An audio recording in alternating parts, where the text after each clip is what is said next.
فَتَوَلَّ عَنْهُمْ فَمَا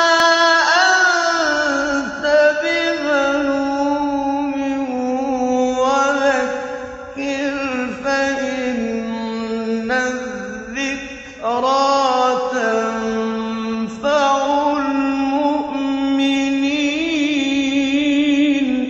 وَمَا خَلَقْتُ الْجِنَّ وَالْإِنسَ إِلَّا لِيَعْبُدُونِ